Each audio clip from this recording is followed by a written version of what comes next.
Hey Floss Tube, this is Brian. Welcome back. This is my 55th Floss Tube video, and I'm planning on sharing with you what I have stitched this week. But first of all, I want to welcome you. If you are new to my channel, welcome. I hope that you enjoy the things that I have to share with you.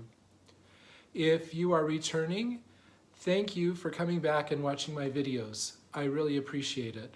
It's been a great week, and I have lots of things to share with you today. First of all, I want to respond to a couple of questions that I got in my comments this week. First of all, Donna Neal asked me if I could make a tutorial about about the stand that I use, and I've kind of done that before. A couple of years ago, I did a video showing basically how I put my stand together with PVC pipe and giving kind of some rough estimates of the dimensions that I used. I'll put a link to that video down below, and you can check it out. I'll actually link to right where I start to talk about my stand so that you can see that. Also, about a year ago, I did a video showing my stand in action, and I'll put a link to that down here below as well so that you can see what it looks like when it is put together. I would suggest that if you decide to make a PVC stand, that first of all you make your cuts, put it together, dry fit it together, and kind of experiment with it a little bit till you get the dimensions that work best for you. And then once you get everything set the way you want it, then that would be the time when you could actually glue the PVC joints in to make them a little bit more permanent.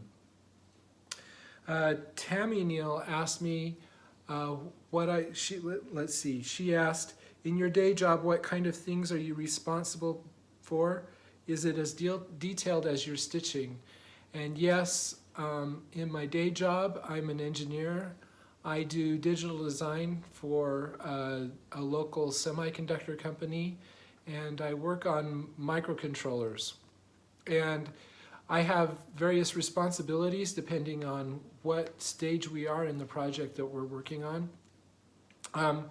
I've done everything from actually writing the code to describe how the chip works or a certain section of the chip works, to actually running the tools that we use to actually help us create the chip, and then also there's also tools that we run after we've created a design to make sure that we haven't made any mistakes. And I've been involved in all those different operations.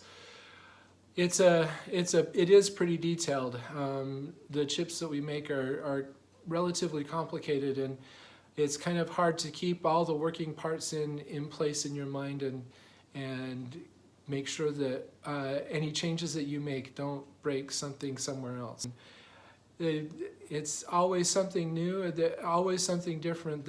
I rarely do the same thing multiple days in a row, which is what I enjoy. I'm always actually learning new stuff even after I've done it for several years. Beth Pierce asked me about what I keep my scroll rods in when I'm not stitching.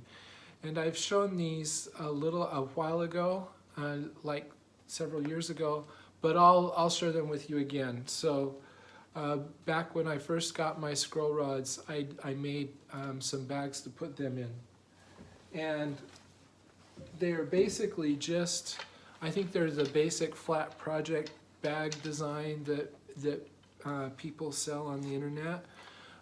They're just a lot longer. So this is the first bag that I made. As you can see, it's basically lighthouses, and it's long enough. It's long enough to hold my scroll rods.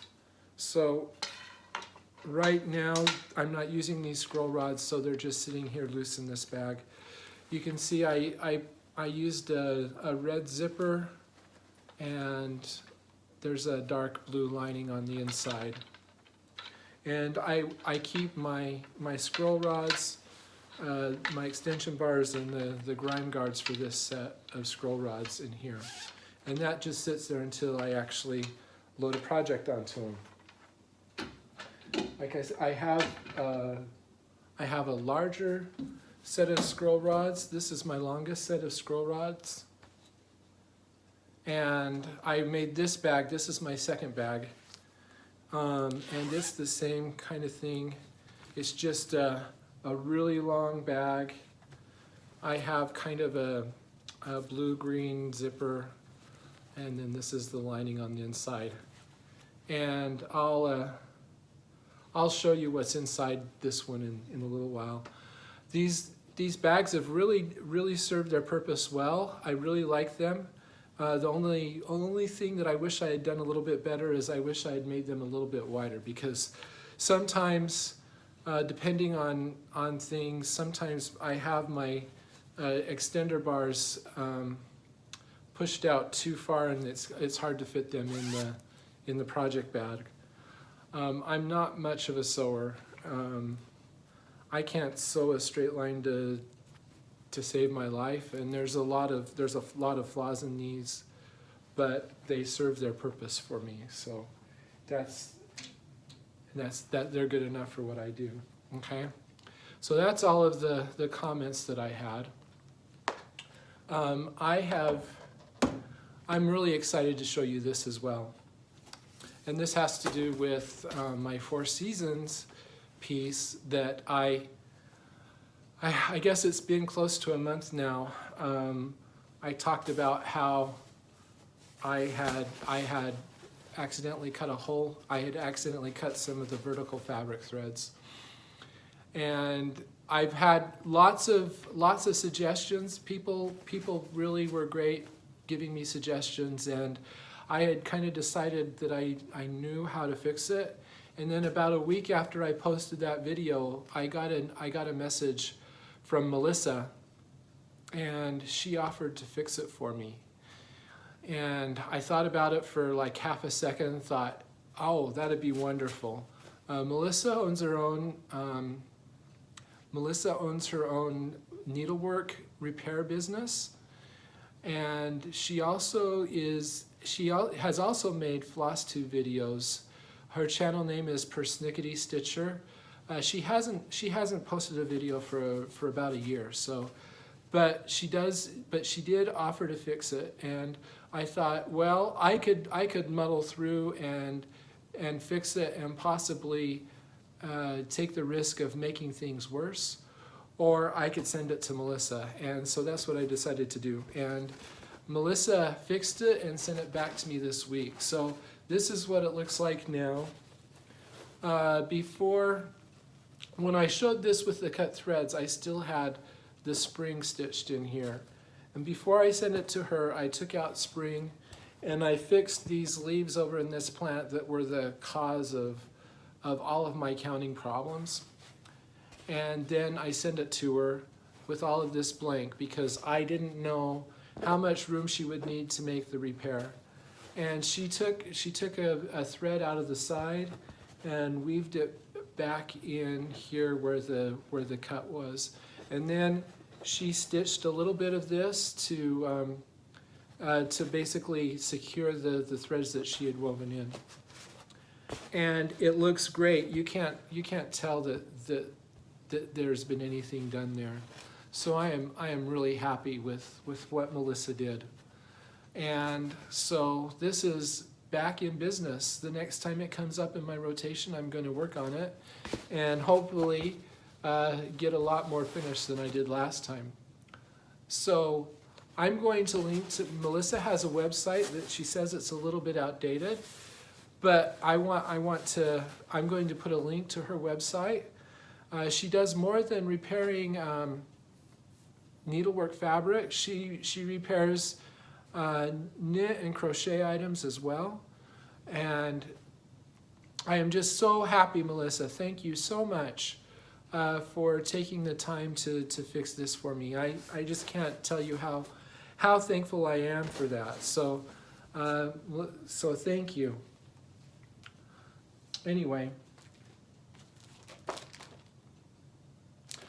So let's talk a little bit about what I've been working on this week. You all know that I'm working on Quaker Christmas II by Bygone Stitches. Of course, this is a Quaker design that references several different Christmas carols, and it's been really fun to stitch. I am on a quest to finish this before June 30th. The reason why is that is the deadline for entering Ginger Gerald's large project finish competition, and I want to edit. I want to enter it, and it's taken me a little bit longer to do this than I thought. I probably should have been a little bit more active in trying to get this finished, but I'll show you where I am. First of all, I'll insert a picture of what this looked like the last time you saw it, when you saw it last week. I'm stitching this on 28 count Ivory Lugana. I'm stitching with the called for threads, which are Gentle Arts Currant and Blue Spruce. And it's sitting in my project bag, so I'm going to pull it out. Yeah. Let's see here.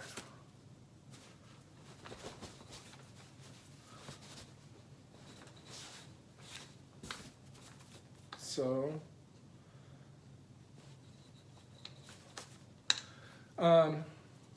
yeah, let me just get things situated a little bit. There were a couple of people who complimented me on my grind guards. I don't remember where I got these. I bought them on a store on Etsy, and of course, they're Star Wars. So this is what it looks like now. I am really happy with what I've been able to accomplish. So last week, I had just barely finished. I'd finished this page, and I was starting work on this page, and I said that I thought that I would finish this page and as much as the middle page as possible. And I've actually finished a lot more of this middle page than I thought. So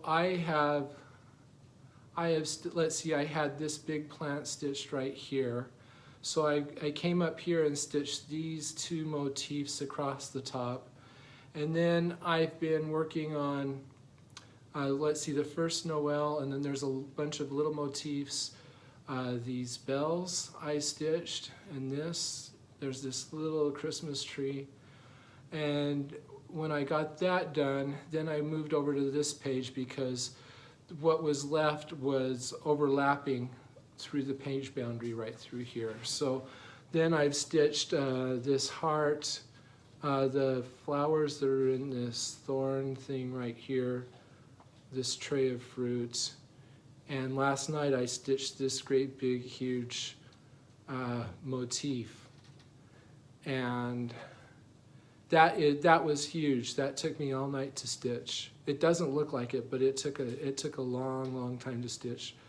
Star of Wonder, I don't know if that's a Christmas carol. I don't know of a Christmas carol named that, but that is a line from We Three Kings, which is down here. So yeah, I finished this third crown here, so we've also got We Three Kings. Yeah, so I really like this. These bells are really cool. I use Priscilla's method of stitching around in circles, and I really like the effect that makes on these big solid these big solid motifs. It makes them look less stripy and have more of a gradient to them. So yeah, so I'm really happy with what I've been able to stitch. So what I have left to do is just this section right here. There are actually 3 or 4, I don't know if I call them small, medium-sized motifs up through here, and then I have to stitch Ye Faithful up here. And I think I'm gonna save Ye Faithful for the very end, so I think I'm gonna work up this way to finish it.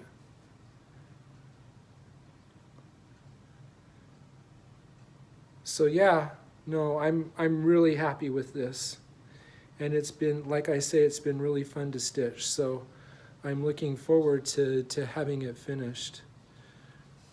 So I've been working on it 2 weeks so far, and I find with my projects that a lot of times a week doesn't seem to be like enough time. I usually hit the end of the week and feel like I'd like to continue working on my project, but I've also found that 2 weeks is too long, and I will admit I'm getting a little bit tired of this, but I'm going to push through to the end because I want to finish it.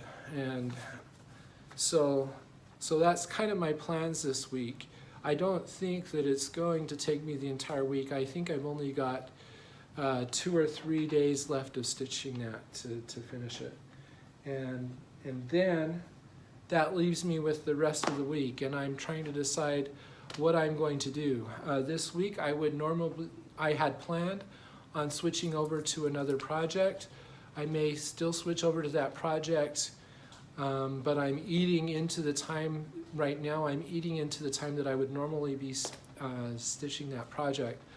So I don't know if I will. It kind of depends. I might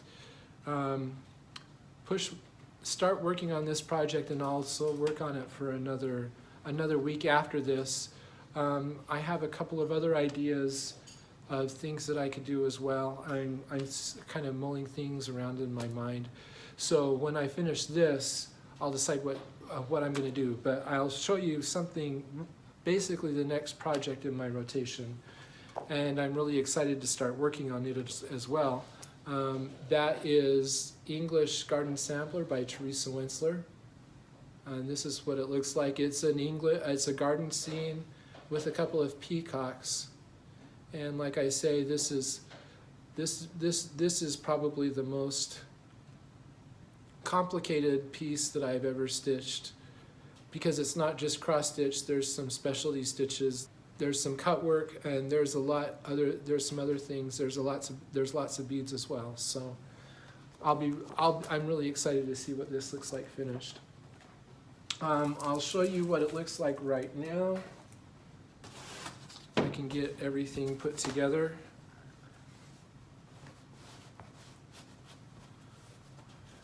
So this is what it looks like right now. I am stitching this on 25 count antique white Lugana, and I am using Sullivan's floss instead of DMC. So what I really want to get done the next time I work on this is I want to finish this. I have to finish this tree over here that matches this one, and then I really want to finish the letters in the alphabet. And I would love to get down here, starting to work on the hedge. There's a hedge with a gate that runs across here, and then there's a peacock that sits on the hedge right here. I would love to be working on this hedge by the time I finish working on this for my rotation. So we'll see how things go. There's a potential that my week's going to be a little bit busy, so I guess we'll see how much time I have to stitch. But yeah, no, just looking at it makes me want to pick it up again and start working on it. It's been enough time that I'm excited to start working on it again. So anyway, that's all that I have to share with you. As always, you can follow me on Instagram and see my daily progress. I am at blitstitch on Instagram. As always, feel free to subscribe to my channel. Feel free to like my videos. If you have any comments or questions, leave them in the comments below, and I am always happy to answer any questions or comments that you have for me. At any rate, I hope that you have a great week, and we will talk to you later. Goodbye.